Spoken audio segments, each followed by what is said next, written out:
The Phillies pushed on to a 6-win in a row last night. And the Eagles get to push on to another Super Bowl this upcoming season. We're going to talk a lot about pushing forward today on this show. I wonder why. Trending in the AM, we are live, taking your thoughts and opinions. 30 seconds.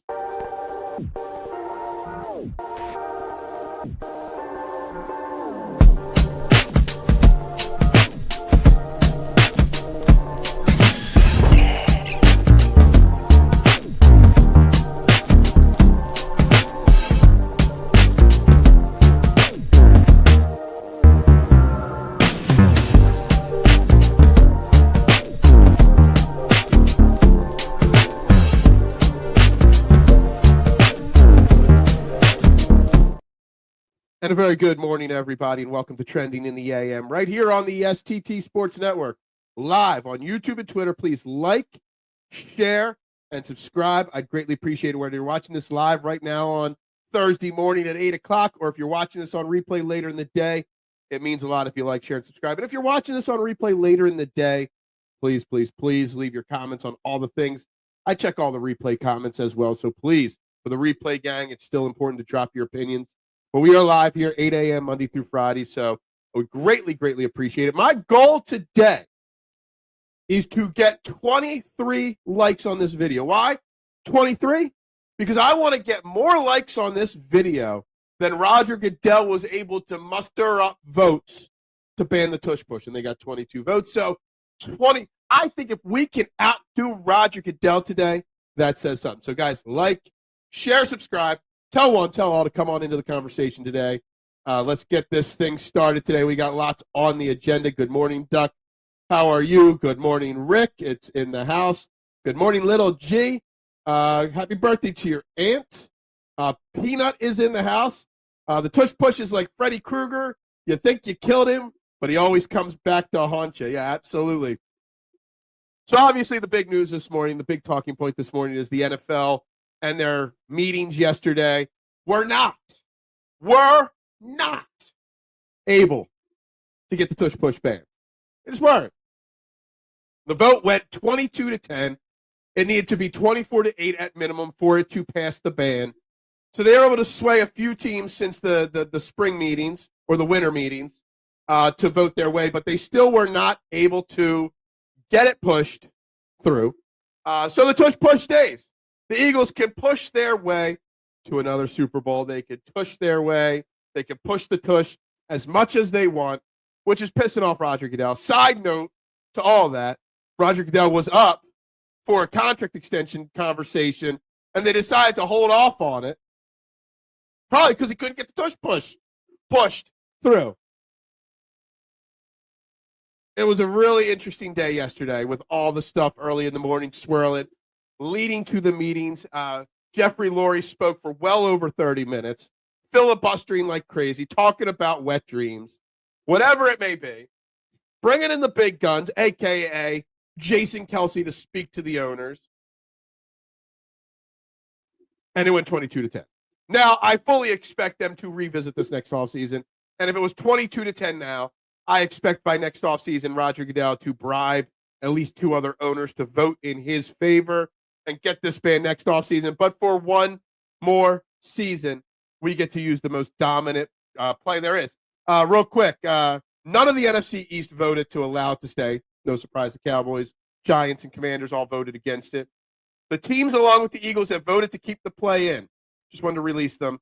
Ravens, Lions, Jets, Patriots, Browns, Jaguars, Dolphins, New Orleans Saints, and the Tennessee Titans all allowed or voted to keep the Tush Push in play. So those teams are okay. They're not on our shit list right now. Is the grueling schedule a punishment for the Tush Push? Maybe. There's I see the connection there. I do. The Charles Schwab is here. Yes. Go Christian Bazoot and Hoot for the win. It seems that NFL docs, without evidence, still think it is detrimental to player health, so they are corrupt. No evidence. Yeah, look, a lot of talk about how Roger Goodell used the Patriots to try to push this through or to propose it because they don't have an owner so to speak. So, there's a lot of clues. It's literally been the Roger Goodell is the one that doesn't want it. And he's influxing his influence to try to get it banned. And normally what Roger Goodell wants, Roger Goodell gets. So that's why I'm so shocked that it didn't go through. Would be awesome if when the Eagles play Green Bay on our first drive, we tush push everybody. I've already joked about this in general before the tush push vote yesterday, that I just want to see a drive, nonstop tush push, and I bet you they could score on it. Excuse me. I just want a single drive of all tush pushes, Rick. I think it would be hilarious. I think it would be comical. I think it would really be a big off-the-screen middle finger to them. Yes, Jim Irsay, owner of the Colts, passed away yesterday. I believe he was 65 years old. I don't got much to say about Jim Irsay, other than I hope he went out the way he liked to live his life on cocaine and hookers. So hopefully he had a good exit from this world to the next. It's a grueling schedule for the teams that have to play us. A tough schedule is a good thing. For the Eagles, it hardens them as a team. Iron sharpens iron. Yeah, I guess so. I mean, I wouldn't mind an easy schedule, too. Wouldn't mind an easy schedule. Rest in peace. Yeah, Norm. We dedicated a lot yesterday to Norm. Still one of the greatest bit characters to become famous from a TV show of all time. How about them Phil's 6 straight looking for a sweep today? Walker quality start. Wasn't a quality? I thought he only went 5 last night. I think you got to go 6 to count as a quality start, technically, Joe. Things looking up? Yeah. I mean, the Phillies are looking up. It's obviously great that they're winning a lot of games. May is a very easy schedule, and they're doing their job. They're taking care of business, which is what they're doing. If they were struggling right now or playing 500 ball, I'd be criticizing them. But they should be winning these series and winning a lot of these games, and they're doing that. So credit to them. Still not happy that Bryson Stott has now gone 2 straight games without a start because of left-handed hitters and, whatever. But, hey, credit to the Phillies. Fantastic run they're on right now. Taijuan Walker looked good getting back in the starting rotation yesterday. But, yeah, good for the Phillies. I'm very happy with them. Easy schedules make for a soft team. Yeah. Stressful, or less stressful season, too. Less stressful regular season. The offense is looking great now. Let's wait till we see this offense when we get back to some good pitching and some good teams. But, I mean, just remember, Rick, yesterday's starting pitcher for the Rockies didn't even have a profile picture on ESPN. That's how unknown that guy was. They didn't even have a profile picture. But, look, I'm not criticizing the Phillies, Rick. You won't goat me into criticizing the Phillies by saying they're World Series champions or anything like that. I get that the Phillies are playing great baseball right now and are one of the best teams in baseball. Without a doubt. They're playing phenomenally. Now, can they sustain this long term? Can they sustain this into the playoffs? That's all that matters. And they're going to lose. They could go out today at 3 o'clock game, Ranger Suarez pitching. They could lose today, and I won't come on here and crush them tomorrow. I won't. But they got to sustain it when it matters most. And we'll see. So I'm at the point with the Phillies season now where it's all gravy. I'm just going to enjoy it. And then come October, that's when Critical Phil will come back out. Yeah, 6 innings is a quality start. Phillies have the same amount of wins against plus 500 teams as the Dodgers. Good. Great. Look, we can talk Phillies all day until we're blue in the face. The thing that only matters is when it comes to October. So we got to push through the regular season to get to October. I'm ready to do this. I'm ready to enjoy the journey. I'm ready to enjoy the push to October. That's what I'm going to do now. I've seen enough to enjoy it. Now, will I enjoy October? It's to be determined. But see, I push it through this journey here. Literally everything today. I'm going to see how many times I can reference a push into anything we talk about today. I'm pushing through this cold. I'm this close to getting over it. I'm hoping by Saturday or Sunday I'm over this. I'm pushing through. That's what we got to do. We got to push through today and see how many push references we can make. But October ain't here yet. Enjoy the ride. Right. And exactly. And it took a little time. It took a little effort from the Phillies. But I'm ready to do that, Rick. I'm ready to enjoy the ride till October and see what happens. I'm ready for Andrew Painter who had another great outing in AAA last night. 7 strikeouts. I'm guessing he's 3-4 starts away. Maybe he gets up here before July 4th. I'm ready to enjoy it. I'm enjoying Alec Boehm and Brandon Marsh turning their seasons around. I'm enjoying Bryce Harper turning his season around. It's all about enjoying it right now. 2 championship parades in Philly, and another one in 2026 when the Eagles repeat. Because the Eagles are going to push through. They are going to push their way to back-to-back Super Bowl championships. That's my prediction. Now, this is not a knock on the Phillies. What would you guys... Here's a question.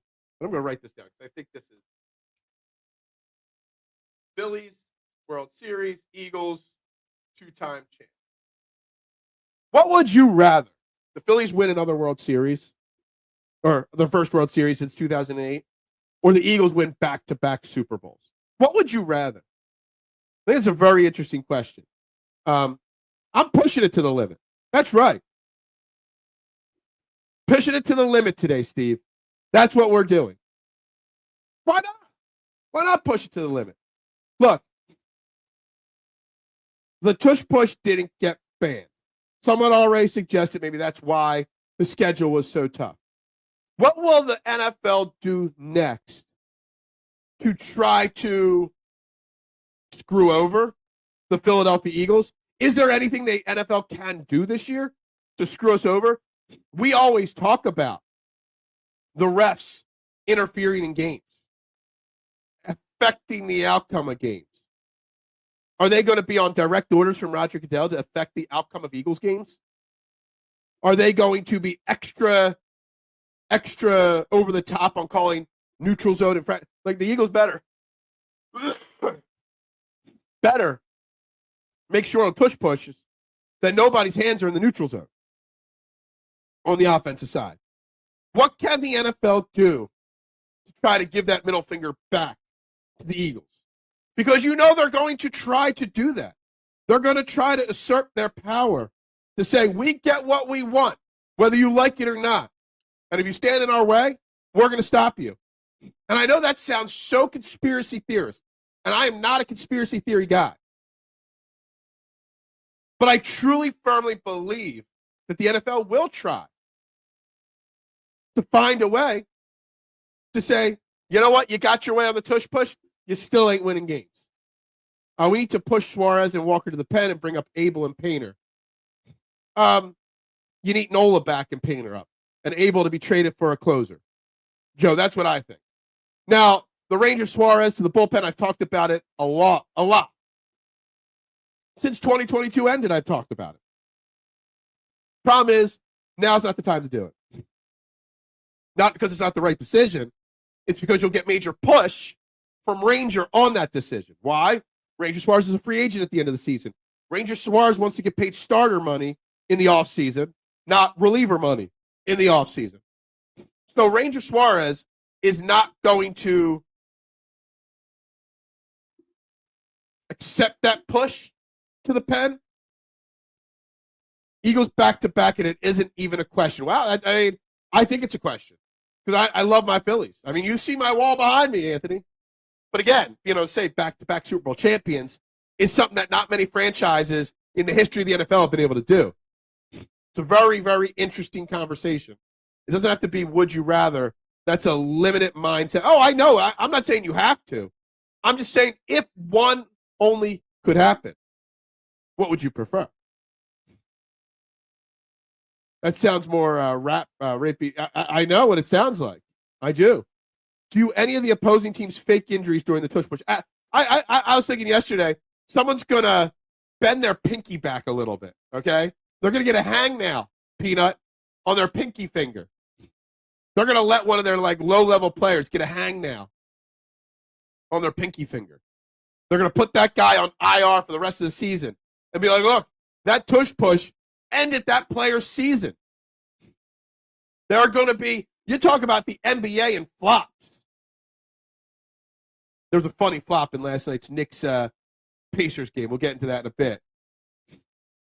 There is going to be so much flopping and faked injuries on Tush Pushes this year. So many of them. And the teams not named the Ravens, Lions, Jets, Patriots, Browns, Jaguars, Finns, Saints, Titans will all be faking injuries. 3 championships in 2 years. That'd be fantastic. I would love it. I'm saying you can only have 2. Which 2 do you want? I owe the Phillies, love the Phillies as well, and I want Nick and Jalen to be able to say they won back-to-back. Yeah, I really think I want to see that back-to-back. I can see Roger telling the refs to be watching for any kind of penalty call. Yeah, absolutely. 100%, Steve, and they're going to.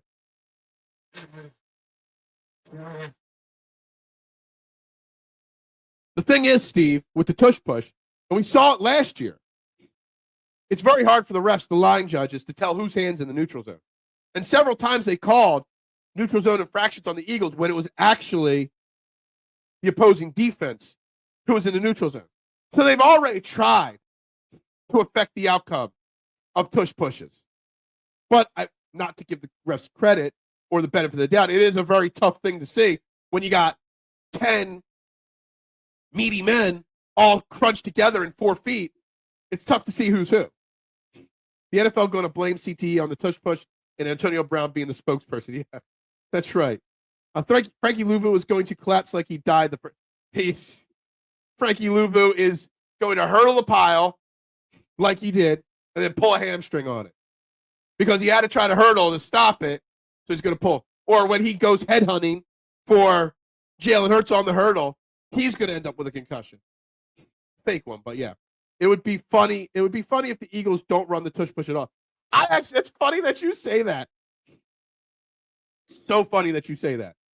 I thought of this yesterday.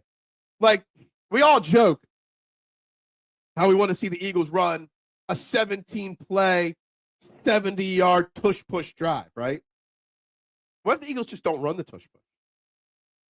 And then there's no way for the NFL to ban the tush push next offseason. Don't run the tush push, win a Super Bowl, then go back the next year and run the tush push and win a 3rd Super Bowl. That would really piss everybody off, wouldn't it? I thought this through, Rick.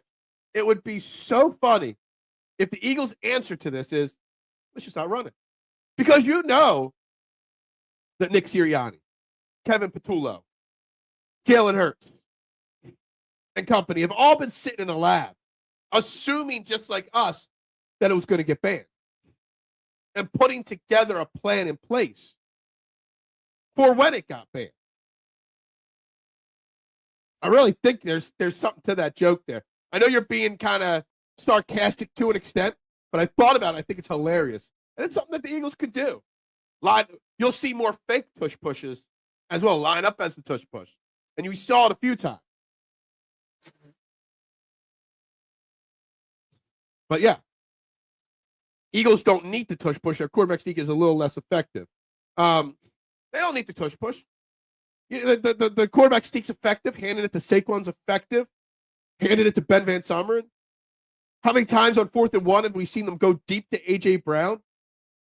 There's lots of options for what they could do instead of the tush push. But I don't know what their plan was going to be if it was banned. Side note, Kellen Moore, the New Orleans Saints, they obviously voted to allow it to stay. Those traitors and Shane Steichen and Jonathan Gannon were all on our side at the winter meetings. Their teams, the Cardinals and the Colts, flip-flopped on it and voted to ban it. Nick Sirianni better gave those 2 boys a call and said, yo, we got you your jobs because of the tush push. How dare you? Don't ever take sides against the family. And they did. When those 2 guys get fired from their head coaching job, can't come back to Philly for an assistant job anymore. You just burn that bridge. That's kind of funny, actually. We got the biggest, strongest O-line, a quarterback that squats 800 pounds, 2 quadzillas, a left tackle that played rugby. Yeah, no, I know. We don't need no stinking. I just want them to. I want them to like coin that phrase and like put it on shirts. We don't need no stinking push.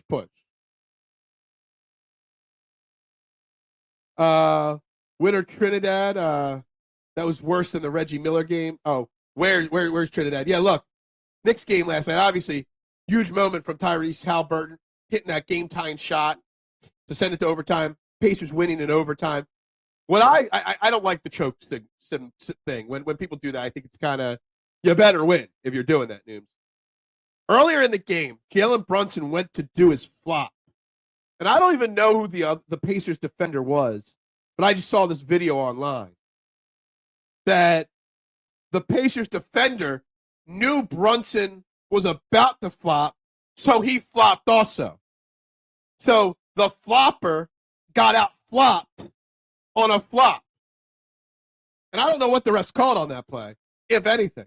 But it was kind of funny. And I think that is actually the best way to combat flopping. Send your defenders out there and tell them to flop first. I loved it. And I don't know if anybody else saw that play from last night's Pacers-Knicks game. Out-flopping the flopper might be the way to stop flopping. It might be the way to push forward and get away from flopping is by pushing forward and out-flopping the flopper. Gannon Shane stabbed Nick in the back after Nick publicly asked them for their support. I hope that, yeah, absolutely. Absolutely. Don't ever take sides against the family. Fredo, I knew it was you. You broke my heart. What are the odds, Anthony, that Big Dom is going to go sneak into Shane's house later this week and leave a horse's head in his bed? Or go out to Arizona and go see Gannon and be like, yo, what's up? Gannon just takes off running. It's going to happen. Big Al's shocked at some of the teams that supported the push. Let me see here. The Lions, yeah, I mean, I'm surprised maybe the Lions because, you know, no, Dan Campbell is that kind of guy. I'm not surprised at the Saints, the Titans. I don't know, maybe. I'm not sure. Which teams are you surprised supported it and why, Big Al? And guys, while we're waiting for Big Al's response to his comment, like, share, subscribe. We're trying to get to 23 likes. The NFL can only get 22 votes to ban the push. So I want to beat that and get 23 likes. So please like, share, subscribe. Started today's show at 526 subscribers. It was AFC teams, Lions, and Saints. Yeah, pretty much it. I had to fact check you there for a second. But yeah, you're right. Only 2 NFC teams did. The Saints owe us, though. So, you know. If I were to present the Tush Push, I would present it other plays and used on 4th down and their injury levels. There was something brought up that, did I write it down? No, but I didn't write it down. But there was something brought up that if you ban the Tush Push, the resulting plays that would be used instead are more dangerous. And that was presented in Jeffrey Lurie's argument yesterday. That a general quarterback sneak is more dangerous to the quarterback than the Tush Push. Dolphins, they seem like they push against the Eagles and Fangio.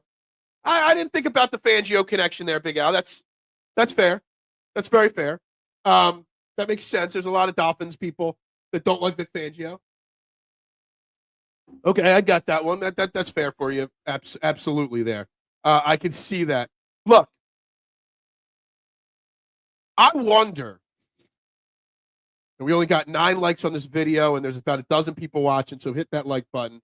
How about Jeffrey Lurie dropping the hammer at the meeting, kicking ass and taking names? Screw you, Troy Vincent. Yeah, you know what's funny? Sean, you bring up an excellent thing with Troy Vincent. That's a good segue to another conversation as well. Troy Vincent had a very good and bad day yesterday at these league meetings or owners' meetings. I'm kind of shocked that turncoat Troy Vincent, being a former Eagle, was so against the Tush Push and so forth. But especially considering he works for the players, not the owners. And you would think he'd be on the side of the players wanting this play or using this play. But he is a defensive guy. But he also announced yesterday the Protector of the Year award, getting added to year-end awards. And when this award, so they're going to give out an award to the top offensive lineman every year. This has been proposed by Buffalo Bills lineman Deion Dawkins been pushing for this. I was kind of shocked there wasn't an offensive line award of the year. They're never going to win MVP, offensive player of the year. Why don't we reward and honor the best offensive lineman? Because it's boring and whatnot. So I was kind of shocked, Sean, that there never was one. So while Troy Vincent was a turncoat for voting against or pushing against the Tush Push, he did push forward a new year-end award. My question is, who wins the first award and which Eagle will it be? Will it be Lane Johnson? It probably should be Lane Johnson, the debut of the Protector of the Year award. Could be Jordan Mailata, maybe Landon Dickerson. I'll be curious to see if an Eagles player wins that award. Troy Vincent is just a puppet of Goodell. He's being manipulated by NFL leadership ahead of negotiate. It's a fair point. When is the next CBA negotiation? If you could do that research for me on the fly. Troy Vincent isn't supposed to be a puppet. He's supposed to have the players' best interests in mind. He's supposed to represent the players.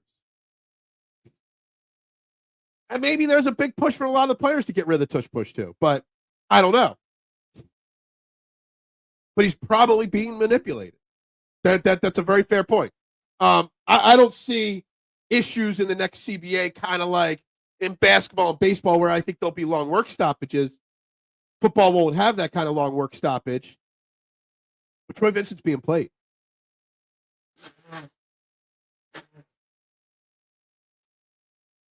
For sure. I don't disagree with that. When is the next work stoppage? I'm not even sure.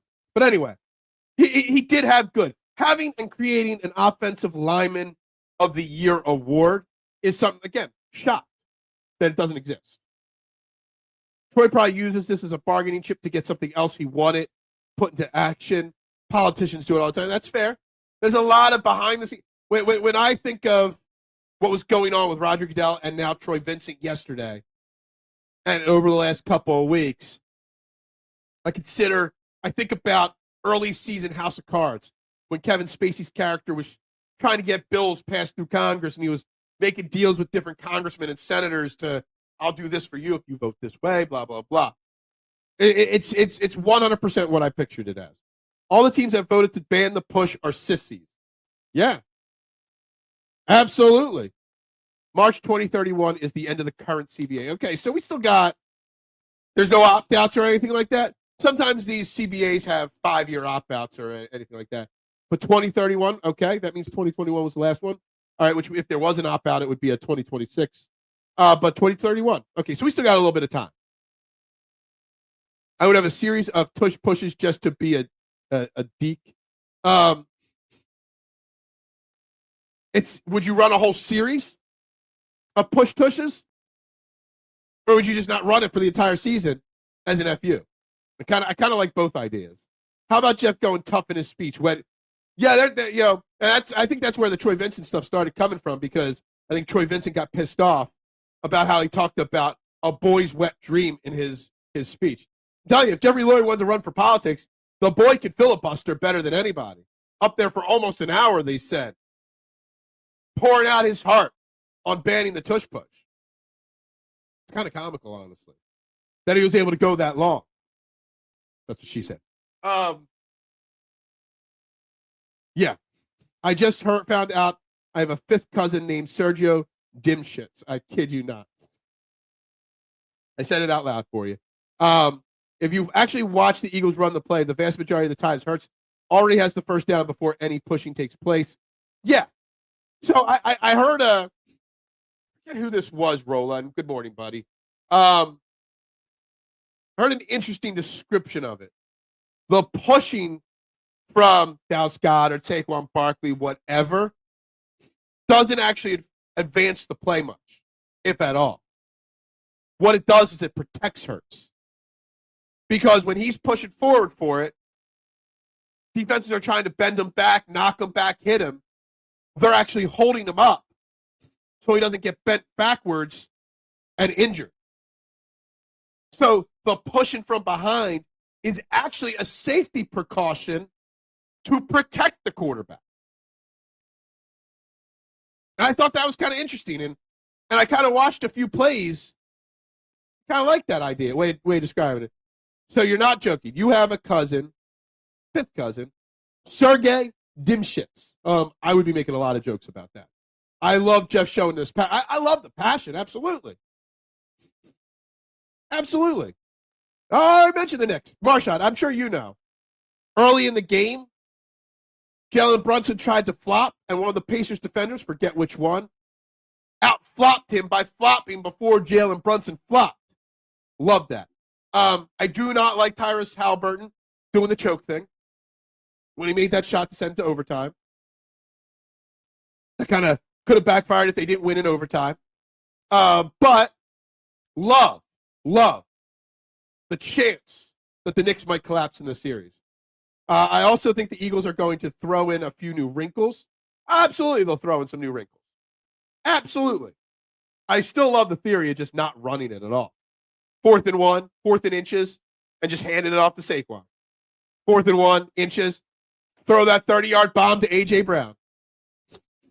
I'm the one that put forward that the push is actually stabilization of the court. Were you the one that did it yesterday? I thought I read it online somewhere yesterday. Maybe it was you. That's fine. I actually think it's a great thing and a great way to put it. I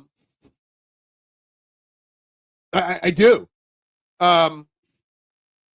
It could be, and if the league isn't talking about it, maybe you should send a message to Jeffrey Lurie for his next round of arguments to protect it. The push is barely needed with the O-line push up front. Absolutely. When it's all about it's a leverage play, Big Al. It's all about who gets the best leverage.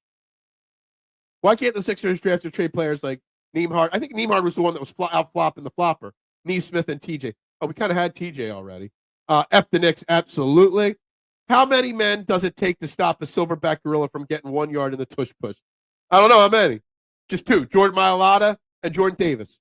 I think he did the choke sign premature because he found out he had a 3 to win it. Yeah, and then it got called a 2. Still, I don't like it. Look, I know the Pacers, nobody's picking the Pacers to win that series. There's a lot of emotion on the line in that situation. It was a back-and-forth game. I was flipping through to it throughout, like, commercials of the Phillies game and stuff like that. Back and forth, whatnot. But I don't know. That's just Pacers, Knicks, and the choke. There's just too many stories with that. I just don't think it's necessary, so to speak. But I was glad they won it last night. Tyrese Halliburton had a hell of a game. I mean, it'd be best for basketball, for sure. I love how the Bills owner says we run the play and we still want it banned. I'm like, yeah, y'all don't care because you suck at running it anyway. Absolutely. Absolutely. Side note, the Bills are your training camp hard knocks participants this offseason. Not sure how I feel about that. Josh Allen is a bit of a D-bag, in my opinion. The Eagles will be on the in-season hard knocks because instead of picking a team, they're doing the entire NFC East for an in-season hard knocks. I think it drops in December. So we're going to get a behind-the-scenes look at the Eagles come December, which I'll love, and that'll be the first time I watch Hard Knocks in a long time when the Eagles are on it. Pacers have a deeper bench, so they are more fresh throughout the game. The talent difference isn't different enough, which makes the deep bench important. I don't know if the Knicks have a deep bench or not. We just know Tom Thibodeau doesn't use his bench. Plain and simple. But that's that. I thought it was a perfect homage to Reggie Miller, who loved it himself last night. Yeah, I mean, it's exactly what it was. It was 100% homage to Reggie Miller there. But Tyrese Halliburton ain't Reggie Miller yet. Got a long way to go on that one for Tyrese Halliburton. Look, also, SGA won MVP last night, by the way. I didn't know. Oh, you didn't know? Your ass better call somebody. Yeah, there, I said it. Packers tush push involves Jordan Love rushing forward without snapping the ball and his O-line not moving an inch. Yeah, it's like, I've said this a million times. People want the tush push ban because they can't do it. Do you think teams want the tush push ban more because A, they haven't figured out how to stop it, or B, because they're jealous that they haven't figured out how to run it properly. Which one is it more? I kind of feel like if everybody was running it successfully, it would have been less of a big deal. Not if everybody could stop it. Hey, the Bucs stopped it a few times in week 4. It is what it is. I think it's hilarious that T.J. McConnell's going to the finals before Embiid. Maybe winning a championship before Embiid. Look, mister. I still miss T.J. McConnell. The dude is phenomenal. I love him. Such an awesome player and awesome person. Josh Allen doesn't get low enough on the play and always rushes to the left. Josh Allen is just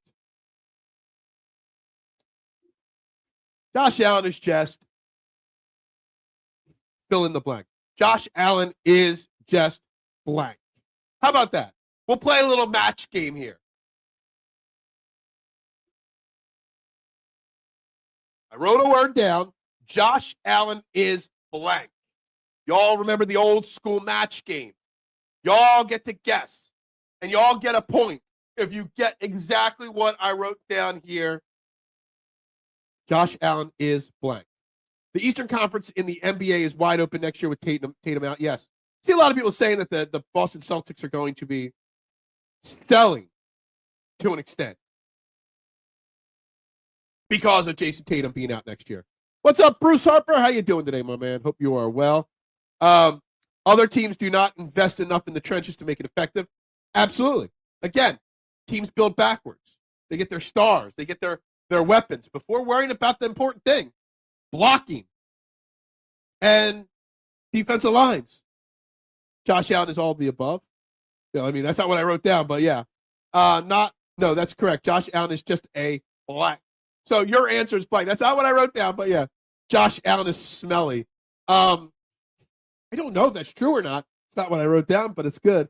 Overhyped, not what I wrote down, but an accurate statement for sure. So nobody's gotten a point yet. People act like the Tush Push is 100% guaranteed, like it's never been stopped. People have stopped it. Teach your team how to play football. Oh, that's right. The push tush isn't football. Peanut, what did you call it last year? The butt scratch something? I don't even remember. What was your old nickname for it, Peanut? We're still looking for a correct match on Josh Allen is blank. Some of these answers is great. This is the closest correct answer. I didn't write it spelled out like that. I wrote something very similar, but close. I feel Smelly could at least get half a point. All right, I'll give you a point. I'll give you 1/3 of a point, okay? We'll meet in the middle. I say 0. You want a half a point.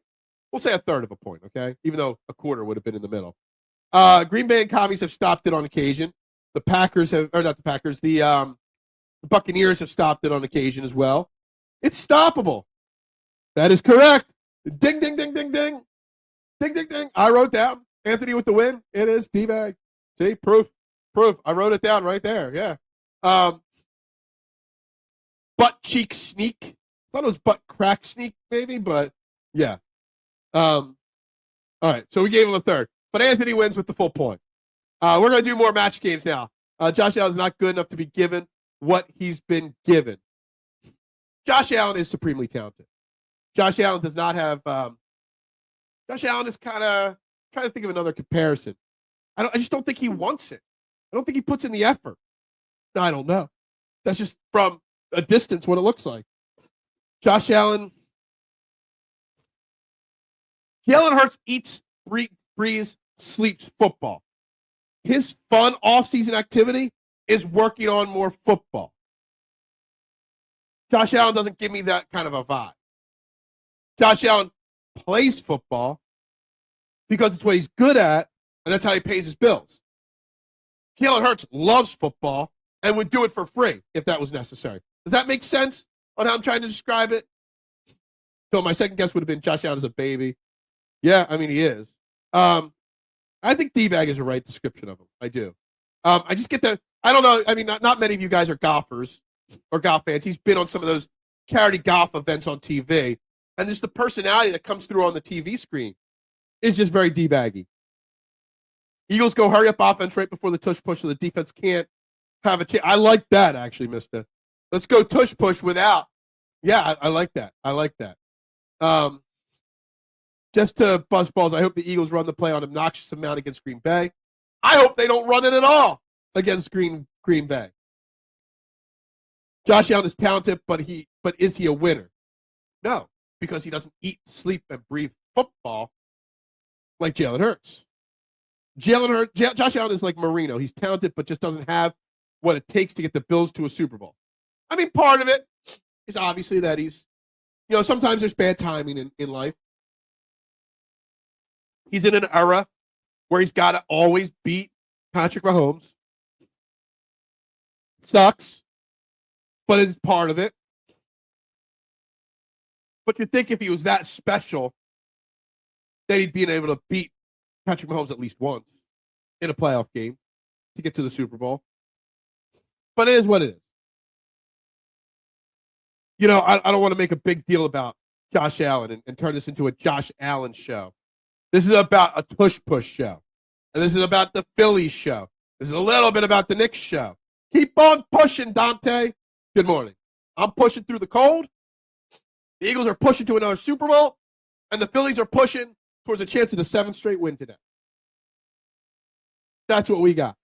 That's what we got on the agenda today. Phil, I feel only Jalen and the Eagles can dominate Mahomes. Maybe.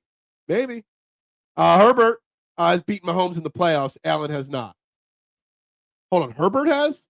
I didn't think Justin Herbert even won a playoff game yet. When did he win a playoff game? Not this year against Mahomes.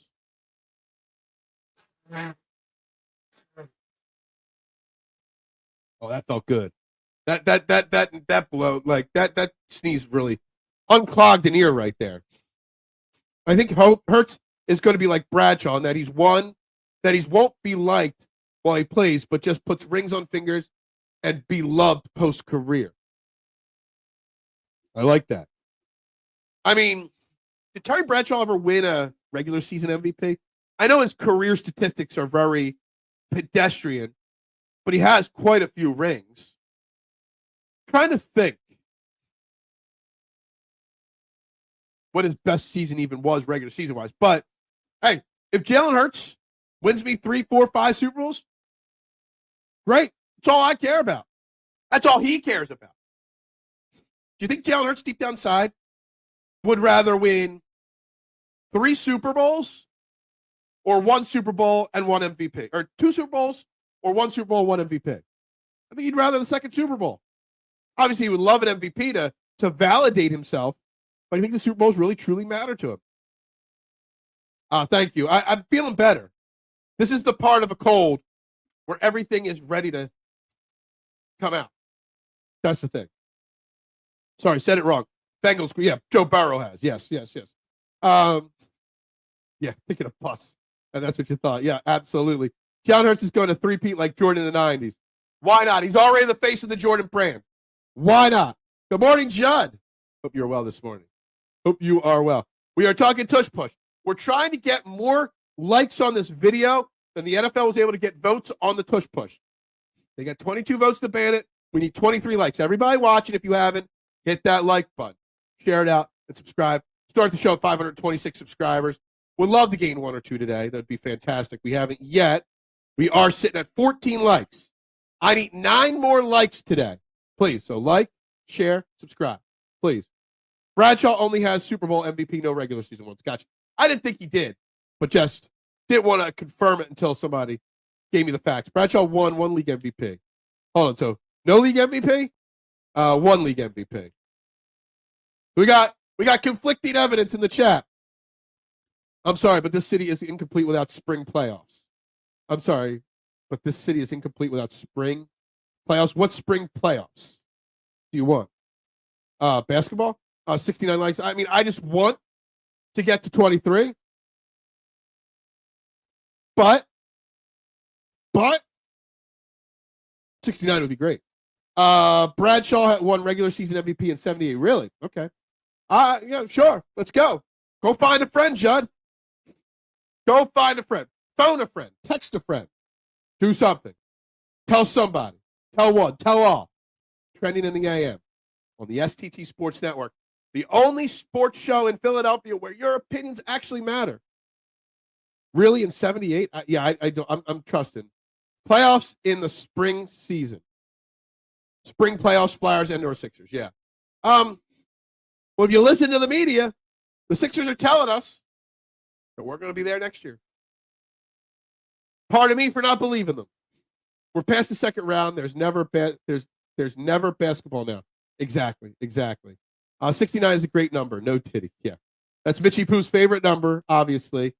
Phil, did you see the Phillies won again yesterday? And also, yeah, I know they're in first place. They got the second best record in baseball. Best record in the National League. 6-game winning streak. Going for 7 today. 3 o'clock start time. Ranger Suarez on the mound. There's a righty pitching for the Rockies. So Bryson Stott will get to play baseball again. All those teams looking at their schedule and seeing the Eagles on it definitely voted to ban the push. Now, we play the Lions this year. They voted to keep it in play. So, at least one did. I stand correct. 1978. I didn't ready the wiki far enough down. Okay, gotcha. Glad you admit your mistakes like me. I feel we are playing good enough, even if we aren't playing at our best. Yeah, look. What's crazy is the Phillies are playing well, but they're playing some really bad teams, Bruce. They can play even better. They really can. Actually, let's just take a quick stab at the schedule. Take a quick gander at the Phillies schedule. Obviously, we got one more against the Rockies. Then we got the Athletics. Then the Braves and Milwaukee. So the schedule's going to get a little tougher as May winds down. You can only play the guys on your team, or on your schedule. The team's on your schedule. And that's what the Phillies are doing. And they're taking care of business and building up that record for it. Opening drive against the Packers, just tush push. I mean, it would be kind of comical. Rick suggested earlier, Judd, not to run the tush push once all season. Either I want a full drive of tush pushes or it never run all season. Both of those things give big middle fingers to the NFL. I think it would be kind of, and if you don't run it all season, then the NFL can't try to ban it next off season. Go out there and win the Super Bowl this year for back-to-backs without running it. And then the following season, win it again by just running it. As long as we don't chest pound like the playground bully picking on little kids. Phil, I feel Chicago is doing better this year, and that will be good when we defeat them. Absolutely. Hell no, let's run it every play, especially against the Packers. Sure. I mean, if they, I said it yesterday, and I'll say it again today. If they banned it, the question then becomes, what do they ban next? Like, it's really, truly was only up for banning because one team mastered it and no other team could. It literally was a jealousy thing. And if you ban that, what do you ban next? And that's the problem. Like, at what point do you say enough's enough? You can't change sports anymore. I would like it more if we were less dependent on the long ball, but the first game against the Rockies was perfect small ball. The Phillies have done better with small ball, Doc, this year in general compared to previous years. The Phillies played harder teams earlier. Now the teams that come out hot are under 500. Yeah, absolutely. I agree with you, Al, 100%. Eastern Conference Final Game 1 had just 1.1 thousand fewer live viewers in the Super Bowl. What? There's no way that the live viewership is already released. If they would have banned it, that would just mean more touchdowns for Barkley. Pick your poison. They would have still ran the quarterback sneak, Dante, and just as effectively. Because, again, the pushing from behind doesn't really advance him that much. It's more of a protector. I just troll and run the... Yeah, let's just run the tush push on first down. First play of the game is a touchback. We got the ball on the, we get the ball, first play of the game. Just tush it all the way. I think we are under 500 against teams over 500. I think we're right around 500, but I know somebody else posted something. I think we have a better record. I read this before the show. We have a better record against teams over 500 than the Dodgers, is what I remember reading this morning before doing this show. No more tight end receiving because they are a lineman. No forward passes. No flea flickers. No Hail Marys. No hook and ladders. What else are we banning? Hopefully, why don't they ban the wide receiver bubble screen? Because the Eagles never run that successfully. No fullbacks, no lead blocking on run plays. Guards aren't allowed to pull anymore. You got to stay in your lane. Got to ban the wide receiver screen. Yeah, I mean, I would be appreciative of that. Their emphasis on fullback makes me think they have something up their sleeve. Yeah. I think their emphasis on fullback had something to do with a plan in case the Tush Push got banned to an extent. I definitely think that had something to do with it. Definitely had something to do with it. But we'll see. We'll see. Look, I would love to see the Eagles come out and have different wrinkles in the Tush Push, have different,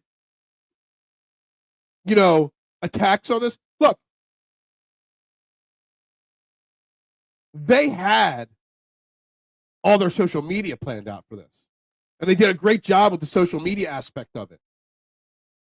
But what was their planned social media if it did get banned?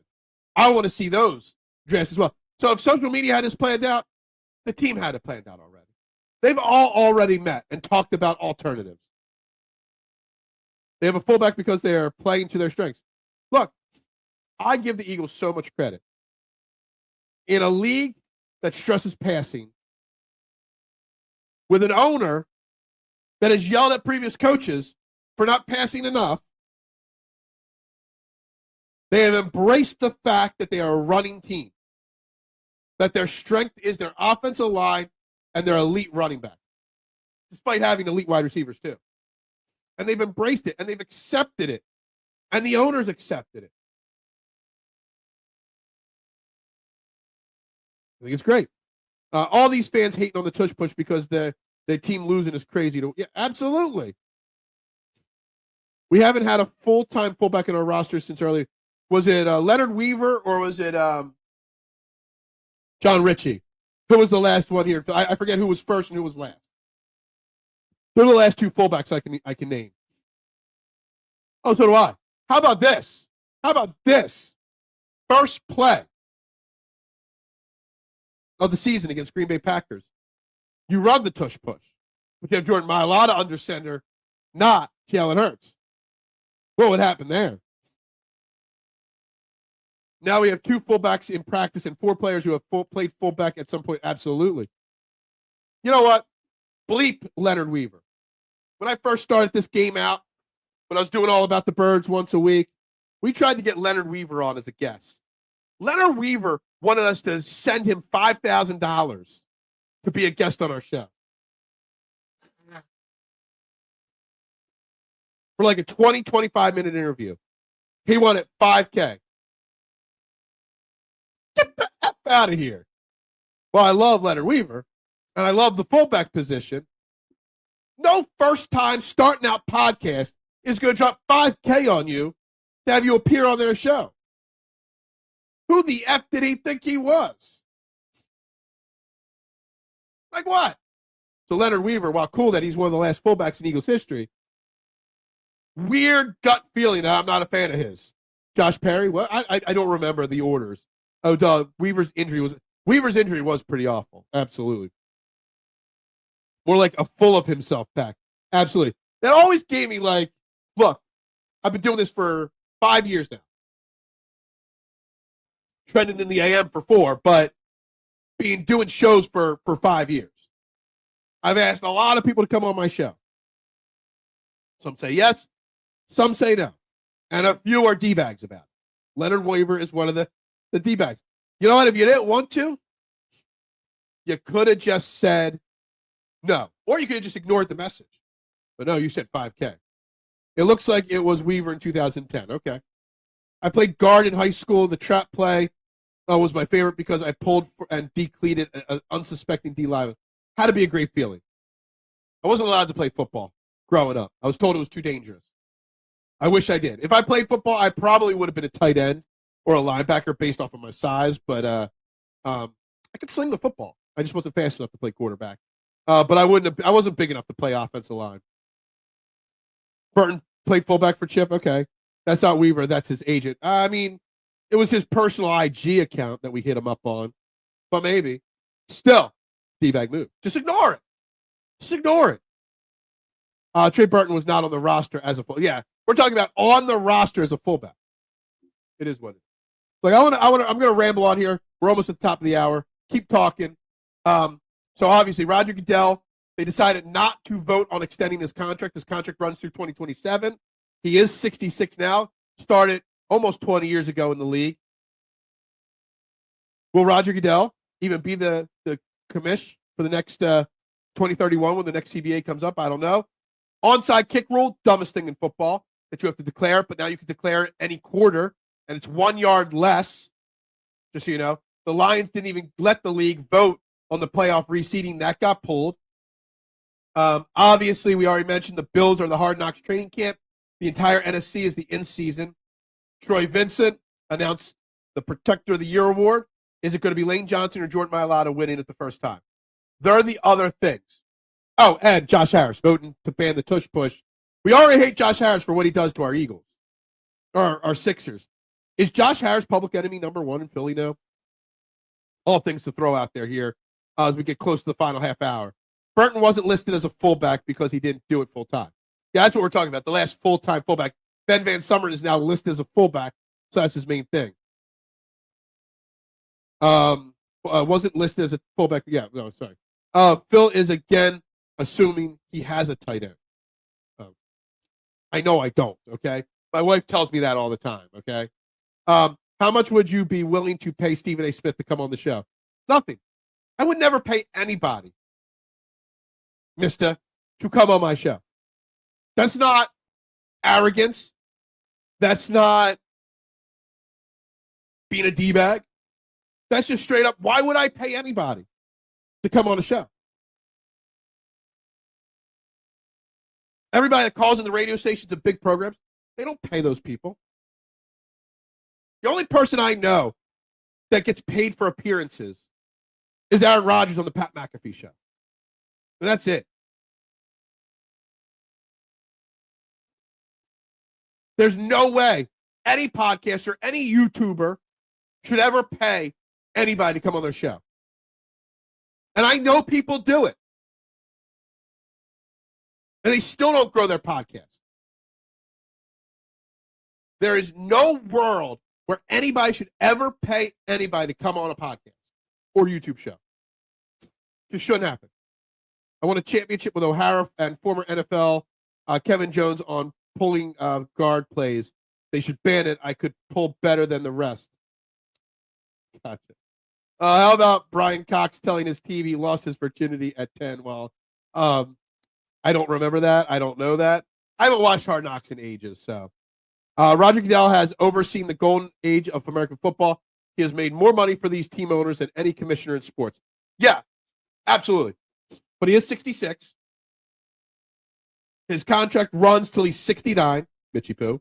How much longer is he going to really do it for? So like that, like I joked that he didn't get his extension talked about because of the Tush Push not going through, but realistically, it's an age thing too. But you know, he's made this league, like you said, a crap ton. How many crap tons? A crap ton of crap tons of money. How much money does he make? A crap ton. 7 crap tons. Presidential candidate Stephen A. Smith, God forbid. It just happened. If I were a team owner, I would never let Goodell leave the commissioner position. Yeah, look, he makes it rain, absolutely. There ain't no doubt about it. By the way, what just happened? He has made him. Running EOP, I made it at a rule. I had guys trying to buy interviews. They quit over it. Yeah, no. Buying interviews? Like, why? Buying followers? Why? Buying subscribers? Why? It's something that really drives me nuts. There's a lot of parts of the content creation world that a lot of people don't know about, and the fakeness of buying things is just one of them. It's massive, and it drives me nuts, and it annoys the hell out of me. Do the work. Get the guests that want to come on your show. Do the work. Get people to want to watch your show. Do the work. Find something that's dominating. Find your show's Tush Push that everybody else hates. That's all it is. It's all about a 52 fake out. It's all marketing, dude. It is. Look, I get you got to market. I get you got to promote. I promote nonstop. But I don't do fake marketing. I don't do fake views. I don't do fake marketing for the pizza shop. Authenticity in the long run sells better. It is what it is. Most Americans fall for it. Most Americans fall for clickbait stuff. Most Americans fall for hot takes. But with John Barchard on yesterday, reminding us it's kind of this avenue, this social media avenue, this YouTube avenue, this Spotify avenue is the future of sports content. It really is. There'll come a day where newspapers are gone and radio stations are bare. What? I don't even know what that means. Don't even know how that relates. All right, you're at the top of the hour, guys. It's Trending in the AM on the STT Sports Network. Guys, if you haven't already, like, share, subscribe. We'd greatly appreciate it. We're talking Tush Push. We're talking the Phillies 6-game winning streak. We're talking NBA playoffs. We're talking fecal matter, I guess, obviously. We're talking content creation. I still haven't gotten an answer on who's going to be the winner of the first Protector of the Year award. And I forgot about the note I wrote down here. Again, would you rather, if you could only have one, a World Series championship this year from the Phillies, or the Eagles win back-to-back Super Bowls by winning this upcoming season? You can only have one. What would you prefer? I don't get it, Tante. Sometimes things go over my head, though, too, because I'm reading right now. I've read 156 comments today. Some things go over my head. Sports podcasts, great because of COVID, no doubt, or grew. Many people that listened on the way to work. But, so it's the thing. There was a big boom. I know COVID is when I started my first podcast, all about the birds. There was hundreds of people that started them. But as COVID went away, well, never mind. As the months went on and the years went on, a lot of those people started dropping off. Because not everybody could do it regularly. Not everybody has the passion to do it regularly. A lot of people didn't realize the work that goes into growing them.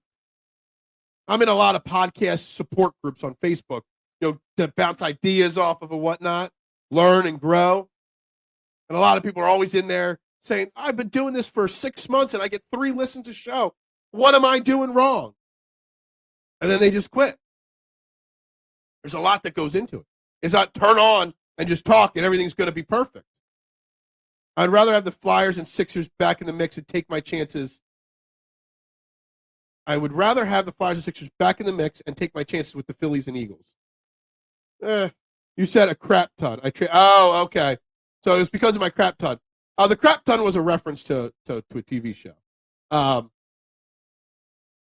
The crap ton was a reference. I was hoping someone picked up. See, everybody gets upset, mister, when I don't pick up on their movie and TV references. And I make a TV reference, and nobody picks up on it. It's like, what's up with that? I think we're all watching and doing different things outside of Trending in the AM. It is what it is. Whatever. Let's do a quick refresh here on Twitter or on YouTube here. Still at 526 subscribers. Judd did not find us another one. And it looks like The league's getting more votes. We're still only at 15 likes on this video. What's up with that? COVID weeded out a lot of crap. People want instant gratification. I learned. Look, yeah. I mean, we all want instant gratification. But the ones that are still around that started 5 years ago, Big Al, the ones that's still around realize that despite wanting instant gratification, but knew they had to put the work in to get that gratification. That's the thing. That's the difference. Everybody staying at home put a microphone. See, the funny thing is, everybody that started a podcast during COVID did it because they were stuck at home. I still worked every day because I had a restaurant that still was open throughout COVID, and I still found time to do it. And it's still here 5 years later. I thought you were I am a nerd. Just we might be different nerds. That's all.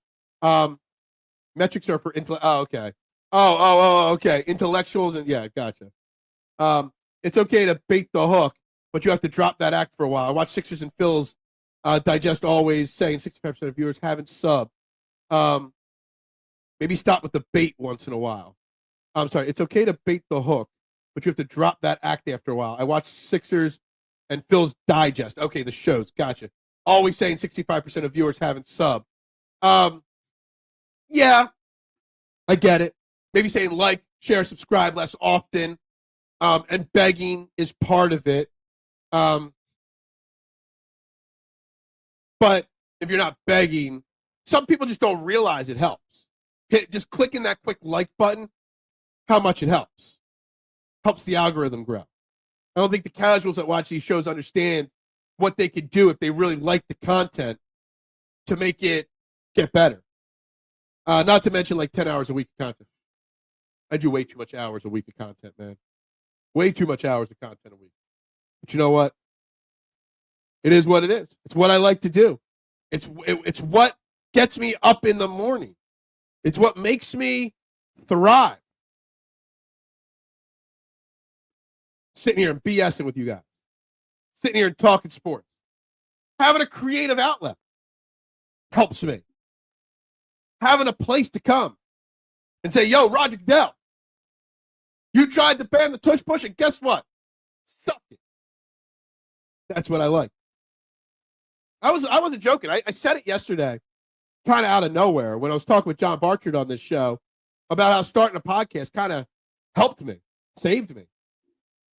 Times are tough, personally, like with the world and life. And having this creative outlet and freedom is something that helped me mentally get through a very tough part of the world and life. I would imagine scheduling shit and dealing with people is the worst part of the job. Absolutely. I try, Nooms. You know, we get some great guests sometimes on here. I try. Trying to schedule guests for a morning show, very difficult. Getting people to respond, very difficult. I mean, hell, John Barchard, love the guy. We've talked for a lot. Been planning that for like 3 weeks. We rescheduled 4 times. Very different. I look so forward to every Thursday to do my podcast. It is. Rick, it's so therapeutic to some of us. It's, yes, we want the gratification of being well-known. We want the gratification of big viewerships and whatnot. We want the gratification of having sponsors. But what we really want is an outlet, creatively and therapeutically. It really is. Phillies are on pace to win 102 games this season. Is that it right now? I actually thought about that last night. I'm like, 30-18. What kind of a pace did that put them on? So 31-18 is a 102 win pace. And guess what, mister? The Phillies are absolutely capable of winning 102 games. And I'm here to tell you it doesn't matter. I could give a shit if the Phillies win 102, 112, 130 games. You've got 18 losses. All right, they can still win 130. I could care less. All I care about with our Philadelphia Phillies is one thing, and one thing only. How many wins in October do they get? How many does it take to get to the World Series and win the World Series? That is the number that matters. Can they win the games it takes? to win that World Series. That's it. The Cuz is a good guy, and if you keep asking, he will. Yeah, look, I mean, there's a lot of guys that I could get. But I also pick and choose who. Look, guests are great. Everyone thinks here's something that, with podcasts. Everybody assumes that if you get a famous name as a guest, it's going to make your podcast grow. It's not necessarily the case. A guest is to bring different ideas. A guest is to bring creativity. But if you're just bringing on a guest, if I bring on the cousin and just say, what do you think of the Phillies? It's just going to be furthering the same conversation. The best way to have guests is to bring on different guests. Different ideas. Like, I'm working on bringing on a guy that, talks movies and politics. Like, finding difference is what helps. Not necessarily the most famous, but difference. That's all that matters. Yes, I know. I don't even do it for viewership or money. I truly just enjoy the 60. Absolutely. I mean, yes, I do it for money, and I do like money because I do think we undervalue the effort we put into it, Rick. Okay? Money isn't important, but money validates the effort. Okay? Money validates the time. Okay? But seeing you guys show up every day is just as much validation for me. Seeing you guys come in here and chat with me every day is validation to me. Yeah, we can't put. We gained quite a few subscribers yesterday. Couldn't gain any today. We're still sitting at 526. We're at 16. Let's see, 526, and we're up to 17 likes. Still trying to push. I want 23 likes today. I miss it so much. The last 6 months have been really tough personally. In the times when I had to work on the shows and talking to people made it easier. Dude, it's a hustle. It is. It's very is. Chet is the king of getting famous people. Look, I mean, no offense, and this is not a knock, and I love Chet. And his show is on this channel every Wednesday night. But he has his own channel. They've been doing it for 11 years. They don't even have he's got like 620 subscribers on his YouTube channel. Famous people don't mean anything. Even if a famous person shares the show out, it doesn't mean anything. You got to produce good quality content. And you got to give the people something they want. Something like this, I've built this platform and this show around you guys, making it a show where you guys have a platform to have your opinions heard. We debate it all. Me and Rick battle. But you know what? We give them all a chance to have their opinions heard instead of the hot takeaways or whatnot. Or a show that, I was in a chat. I was watching a show. It was a basketball show the other day. And it said my pinned comment is please like and subscribe, right? The pinned comment on the show I went into, it was literally, if you want your comment answered, you have to super chat. And I'm like, what? And there were so many super chats in there because people want it. No, why should you have to pay to have your opinion heard? Not necessary. John Parcher used to do a show on WIP with James Seltzer. Yeah, no, I know. Barcher was a WI payer. He's definitely moved away from that. Absolutely. John Barcher's wife's also my sister-in-law's best friend. So, we didn't know that till the other day when we were chatting. But yeah, I was in Bristol on Tuesday for my son's boxing class. I ran into Miss Lookalike. Into a Mike Miss Lookalike. Must be a Goodfellas town. Yeah. 43 more subscribers. Chet is the guy from Philly Press Box Radio that does the Thursday night or the Wednesday night show on here. He's always commenting every Wednesday with the plug for his show. Chet and Bill Furman, they do Philly Press Box Radio. Done it for 11 years. The beer guy from yesterday. We were talking about beers with yesterday. You got to run into an athlete IRL and have him push your show on CSN. Yeah, there's a lot to do. Look, I want this show to grow. I don't want to turn this into how can we grow the show? Because, I want the show to grow. I want more people. I don't want 200 comments. I want 2,000 comments a show. I also understand I want this show to stay what it is. A show for you guys. Oh, the beer guy. Yeah, the beer guy. Yeah. Chet is a great dude. I love Chet. The beer guy would be a great podcast. Yeah, just do a show just on beer. Yeah, why not? I'd love a beer sponsor for the morning show. That don't mean I'd have to drink beer in the morning. Who wants to drink beer in the morning? Still gotta find time. My biggest thing, Nooms, I know you're coming up with lots of ideas. You also got to remember, I do this show 5 days a week. I do the golf show, right? I also run a restaurant too. That's why for so many times, like this is the first time since October. So that's what, 6, 7 months I've been doing this on my own. Okay. Why do you think I was at EOP, PSN before that, DSM before that? Okay. All the channels I was with all had initials as their names.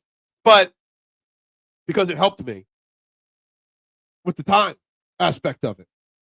It takes a lot of effort to do this 5 days a week and all the behind the scenes stuff. And when you're running a restaurant on top of it, it ain't easy. The Beer Guy has a podcast. 2 birds, 1 show, tonight, 10 p.m. Exactly. Yo, Rick, if it's already set up for tonight, just copy and paste tonight's show's YouTube link and put it in the chat. I'll put it up on the screen right now for everybody to copy and paste.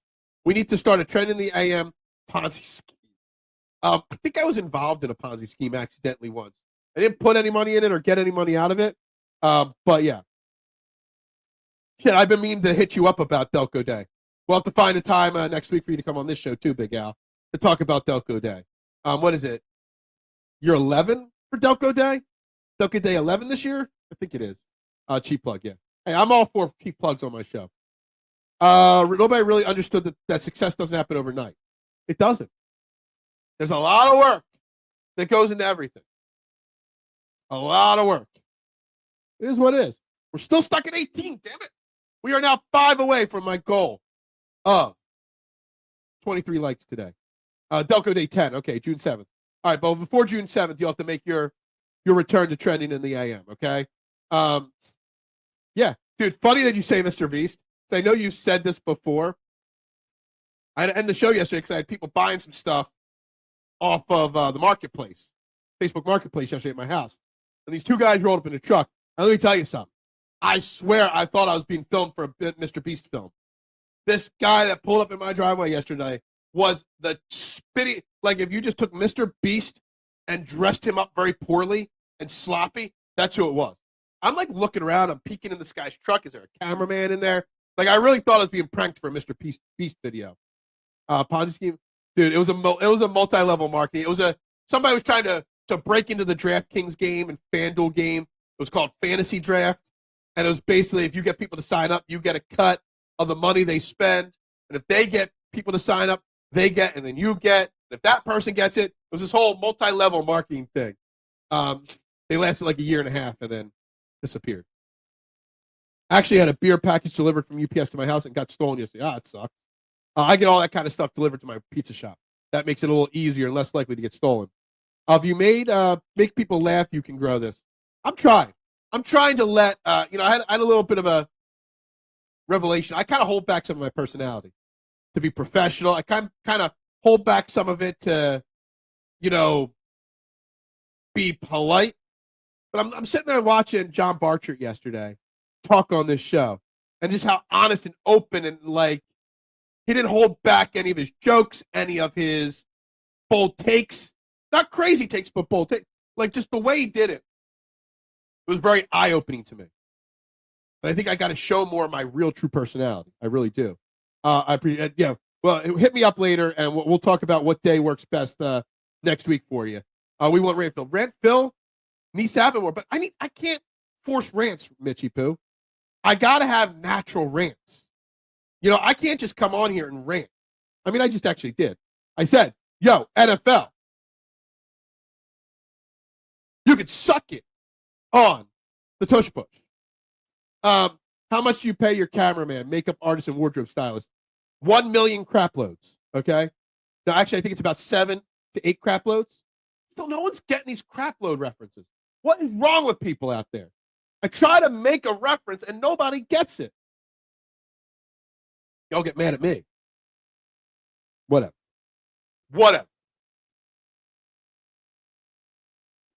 Again, this mushroom coffee, kicking. Love it. Rick, did you look it up yesterday? Anyway, we got the final 10 minutes. It's not a weird science. It's not a weird science. I will give you this reference. Okay, I'll give you this hint on where the crap load, okay, comes from. How do I do this without totally giving it away? The actor that talks about how many crap loads he makes or pays for things or spends on things, before he played this part, played a doctor on TV. Phil, sense of your, yeah, K1, so does yours. Yours goes over my head all the time. My favorite underrated actor, Matthew Rhys. R-H-Y-S. Matt Rhys, The Americans. Philip Jennings in The Americans. Never got an Oscar for his performance. 100%. That's not the show that the quote comes from, but you might have gotten the connection there, okay? Say, I knew someone would get it. It's a How I Met Your Mother. I haven't even watched that many of How I Met Your Mothers, but I know it's a How I Met Your Mother reference. It's a great show, but I didn't find the show till it was off the air, really. Didn't start watching it. A lot of reels, a lot of shorts online, and a few episodes. It's hilarious. But yeah, how much money does he spend on suits? 7 crap loads. Yeah, it's Meet Your Mother. That's my secret humor. My secret personality loves that kind of a joke right there. I don't let that shine through too much. All right, so Mitchie Poo asked favorite underrated actor. I said Matthew Rhys. Who else is there? Favorite underrated actors. I mean, that's tough to just spitfire off the top of my head. I got one right off the bat. Hell, I'll say Kerry Russell from The Americans as well, as an underrated. Great show. Rewatched it about 6 months ago. Hilarious. Yeah, absolutely. I made like 3 How I Met Your Mother references today, and no one's picked up on them. It's kind of funny. A show that popular and that well liked couldn't, get picked up on. Right? Anyway, I don't know who else are my favorite underrated actors. But yeah, that's that. All right, so final 5 minutes. The Eagles are pushing on with the Tush Push. All the teams are now dead to us that voted against it, especially Josh Harris. Onside kick, doesn't matter. Stupid. Protector of the year. Phillies. No. Maybe. Maybe not. I used to love The Big Bang Theory, Mitchie Poo. But then I think I watched too many replays of it and got really bored with it because it's always on in replay. And maybe because I've seen so many episodes so many times, it's lost its luster.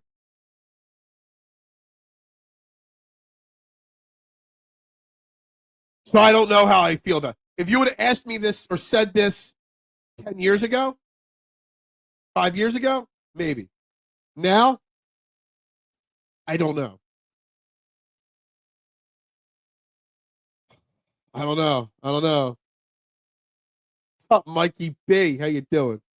Yo, if you guys aren't following Michael, you guys should. If you like the Philadelphia Union, this guy right here has one of the longest running Union podcasts and YouTube shows that is around. And he does a great job on AAT Sports covering the Union and talking Union. You guys should be following Michael for sure, 100%. I said a bang, bang, bangity bang. Both How I Met Your Mother and Big Bang Theory, both great shows in their own right.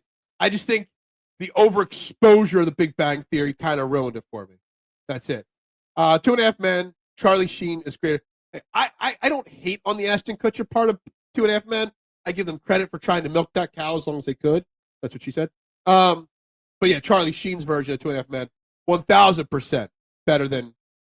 I mean, that's a top 5 comedy, the Charlie Sheen part of it. Hey, no thanks necessary. You do fantastic work. I was thinking about that the other day. How you're still cranking out the work, every week, man. I give you much respect for what you do. Sybil Shepherd on Moonlighting with Bruce Willis gave me my first. Really. Gilmore Girls is greater than How I Met Your Mother. Yeah, that's funny. Cheers, top 5 all time? Yeah. Top 5 comedy sitcoms of all time. No particular order, okay? Not ranking them in this order. Cheers, Seinfeld. Yes, I'm going to put the Family Guy in there. I'm a huge Family Guy fan. Seinfeld, obviously, is probably the greatest. And Cheers. Trying to think of what other sitcoms would reach my top 5. But Cheers and Seinfeld won, too, in my opinion. No doubt about it. I could say The Office is the most overrated sitcom of all time. Not sure what else would rank up there. Taxi, I mean, I've seen bits of it here and there, but obviously before our time. Sorry, coming in way late. Freddie Burns, what's up, my man? Creepy that Jeffrey Lawrence compared this to, yeah. We mentioned that. We talked about that. There's definitely a little weirdness to that, for sure. For sure. But the passion from him was there, I guess. Office is overrated massively. It's quotable. There are funny scenes, but The Office is totally overrated. I will relaunch this into this industry. My son content. I will relaunch into this industry once my son is in college. I've only watched like 2 episodes of the UK Office, and both of them were better than the entire US series. No, that's totally not true. Totally not true. You know that there was one where they took a kid from West Philly and dropped him in Beverly Hills. Honestly, Fresh Prince is a great sitcom. Fantastic. I think I wouldn't have any children near him even after hearing that. You know, that kind of thought kind of like creeped into the back of my head a little bit, Freddie Burns. Like that I knew somebody was going to at some point say that or something like that. Friends is awful. I hate Friends. Hate it. Hated it. Do sketch comedy shows count as great sitcoms? Because if they do, I would put in Living Color in the top 5. Married with Children definitely is in my top 5 as well. Is in Everything Always. Not in The Office. Nobody outside of you misses the Cleveland Show. Guys, we're coming up to the end. If you haven't already, please like, please share, please subscribe. We didn't get to the 23 likes I wanted to beat the votes that the NFL got. Unfortunate. We're at 18 likes. I wanted 23. It is what it is. Kids in the Hall, yeah, absolutely. Friends is the 3rd whitest show in history, behind Seinfeld, right? Sanford and Son's great, absolutely. My grandma used to make us watch. My grandma didn't have cable in Upper Darby when we were growing up, and we used to spend a lot of time, especially on the weekends at her house and in the summertime. So she used to make me watch Sanford and Sons. She used to make me watch Amen, which is not a spinoff, but similar to the Jeffersons. Amen, Sanford and Sons, and the Golden Girls. They were the 3 shows she used to make me and my brothers watch all the time. Simpsons, yeah. I can't believe it's still being made. Some years of Saturday Night Live is better. Jeffersons, Sanford and Sons, probably. It is actually very, except for Rick. The Golden Girls is funny until you realize, Rick, it's about your grandmom's sex life. Okay? Somebody said that to me once. You know you're laughing at a show that's talking about grandmoms and their sex life, right? I'm like, ew. And I never liked it ever again. Just throwing that out there. It's talking about grandmoms and their sex life, basically. So you're enjoying grandmoms getting it on. But whatever. Just throwing that out there. So we didn't get to the 23 likes I wanted today. It is what it is. But if you're watching on replay, like, share, subscribe. Hopefully, if you're watching on replay, you made it all the way to the end of the show. Because that would be hilarious if you made it all the way to the end of this show. What's on the agenda tomorrow? Do the Phillies sweep the Rockies today? We'll talk about that. Any other Philadelphia Eagles news will be on the show tomorrow. We'll see what else we talk about tomorrow. You never know on Trending in the AM what's going to come up. We're talking Golden Girls today. It wasn't a direct spinoff, no. George Jefferson played like a pastor at a church or something like that. Instead, it was basically the same show with different characters and all. That's it. Family Guy is greater than The Simpsons. Absolutely, 100%. And South Park. Kids in the Hall is one of my favorite shows. Great show. Thank you very much, Rick. I appreciate that. The Rockies are a bit. That might be the worst sitcom of all time. Sanford and Sons was phenomenal. Absolutely. For an old Italian lady, my grandma really made us watch a lot of different cultural type shows growing up, which is kind of funny. Yes, absolutely. Everybody check out Two Birds, One Beer. Two Beers, One Bird tonight, please. Just firing through. Coach is actually a very underrated sitcom. Absolutely. He might be an underrated actor, honestly. Comedy, serious, all the above. Coach is great. Coach is fantastic. Never really watched much Good Times, but yeah, I've seen enough of it to know it's very funny. Coach is very underrated. Very, very underrated in that 90s sitcom era. For sure. Coach is awesome. Yeah. I mean, Coach Hayden Fox, man. Who doesn't love him? Love it. Love it. All right, guys, I got to wrap it up. We hit the overtime mark here. Everybody have a great Thursday. It's going to be a miserable ass day out there. Please like, share, subscribe. Absolutely agree with you on this. 100%. Everybody have a great Thursday. Hopefully the rain stops eventually here today, but whatever. We'll be back tomorrow. Same time, same bat channel. Everybody have a great Thursday. Go Birds. Like, share, subscribe, and bubbles up.